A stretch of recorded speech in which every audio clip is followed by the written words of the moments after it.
Pemirsa, 6 oknum TNI sudah ditetapkan sebagai tersangka dalam kasus pengeroyokan terhadap relawan Ganjar Mahfud di Boyolali, Jawa Tengah. Kadis Penat Brigjen TNI Christomay Sianturi pun berbincang dengan salah satu korban dan mengaturkan permohonan maaf bagi warga Boyolali. Ingin tahu Pak, versi Bapak, apa sebetulnya yang terjadi waktu itu Pak? Ketika saya pulang dari acara sosialisasi Pak Ganjar, saya di acara di lampu merah, saya dihampiri oleh 2 orang Pak. Hampir 2 orang, lalu saya dipukulin di lampu merah itu tersebut, lalu saya dimasukkan ke pos penjagaan Pak. Sempat dibawa ke pos penjagaan?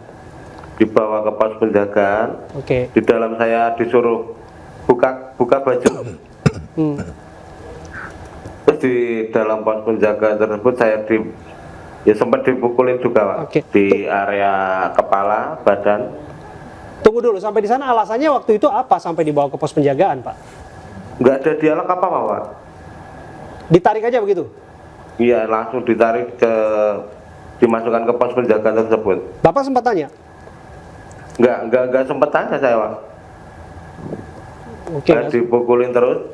Ada waktu itu sendiri Pak atau ada teman yang lain atau rekan yang lain? Pertama sendiri saya Pak. Oke. Waktu itu sendiri dan ternyata ketika Ya. di pos penjagaan ternyata lebih dari 1 orang, gitu Pak? Iya. Setelah saya itu selang beberapa saat ada teman-teman saya yang menuju ke pos penjagaan tersebut Pak. Apa yang waktu itu disampaikan? Tentu saja nggak serta-merta dong, tiba-tiba langsung tarik, langsung pukulin dan lain sebagainya. Barangkali ada umpatan atau semacam informasi, bahasa yang disampaikan oleh oknum waktu itu? Nggak ada kata-kata apapun Pak. Oh. Oke. Kalau waktu itu, ini Pak, informasinya kan simpang siur, tapi kami harus juga pastikan. Apakah Anda salah satu pengendara sepeda motor yang menggunakan knalpot bising? Iya. Tapi posisi di lampu merah itu saya nggak geber-geber knalpot saya Pak. Oke. Dan posisi lampu merah itu berdekatan ya dengan Iya, berdekatan. markas TNI waktu itu. Iya, berdekatan Pak. Oke. Dan waktu itu ada peringatan nggak ke teman-teman Bapak supaya nggak bising, supaya nggak geber-geber sepeda motor gitu? Nggak ada peringatan apapun, nggak ada kata-kata apapun Pak. Apa yang terjadi di sini tentu saja sudah diambil tindakan yang cepat dan terukur tentu saja oleh petugas untuk memastikan 6 orang menjadi tersangka. Tapi disebutkan pelakunya tidak hanya 6 orang, Pak. Bagaimana penjelasannya? Oke, jadi sebelumnya pimpinan TNI Angkatan Darat mengucapkan permohonan maaf kepada masyarakat Boyolali atas terjadinya kasus penganiayaan atau main hakim sendiri dari oknum prajurit Kompis 8B Yonip 408 Subrasta. Dan kami juga berdoa atau berharap agar Mas Slamet Andono dan teman-teman yang menderita luka-luka bisa segera pulih kembali Mas, gitu ya. Kemudian kejadian ini memang terjadi pada tanggal 30 Desember 2023 sekira pukul 11 gitu ya.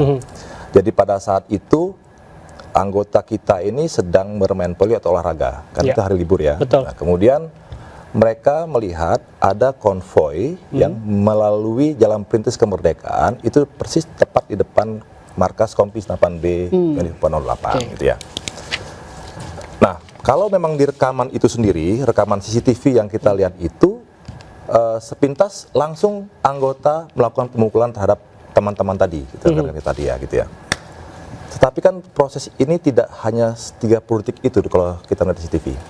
Ada proses sebelumnya, gitu. Jadi kan konvoi ini juga panjang, tidak hanya konvoi hanya yang terekam di CCTV itu tadi. Nah, jadi hasil pemeriksaan kita menyatakan kepada anggota tadi, oknum tadi, bahwa mereka sudah mengingatkan yang mungkin yang rangkaian depan ya, jangan geber-geber di depan kami, depan markas kami ini. Jadi ada upaya peringatan tadi baru disampaikan. Kalau yang keterangan yang kita dapat, termasuk dari masyarakat dan sekitarnya juga, mereka menginginkan jangan sampai ada geber-geber itu di depan markasnya Unifon 8 tadi gitu.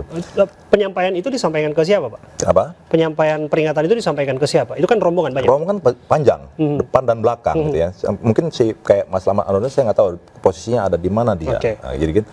Kemudian akhirnya karena masih berlalu mungkin puncak kekesalan mereka, nah terjadilah kasus penganiayaan ini. Nah ini memang kita sayangkan terjadi kasus penganiayaan, kasus main hakim sendiri. Itu tidak bisa kita benarkan. Gitu. Apapun ceritanya tidak bisa benarkan. Dan atas perintah dari pimpinan TK dan Darat, kita dengan cepat merespon, kita tangkap, langsung kita tangkap, kita tahan untuk melakukan proses hukum. Kemarin ada 15 orang yang sudah kita tahan. Ada 15 orang untuk kita mintai keterangan, ya, ditahan di Madenpom 4 Surakarta, gitu ya. Tapi dari 15 orang ini setelah dimintai keterangan di berita acara pemeriksaan kan kita lihat siapa yang terlibat langsung melakukan pemukulan, siapa yang mendorong, siapa yang tidak atau yang sekedar ikutan. Ternyata di antara 15 orang ini ada juga yang ikut melerai, artinya menahan dari teman-teman yang lain untuk tidak mukul. Dan mereka tidak terlibat di situ gitu. Tapi yang memukul, menendang, menyeret ada, makanya sekarang sudah ditetapkan status tersangka ada 6 orang, yaitu Prada YE, Prada PM, Prada AP, Prada JC, Prada F.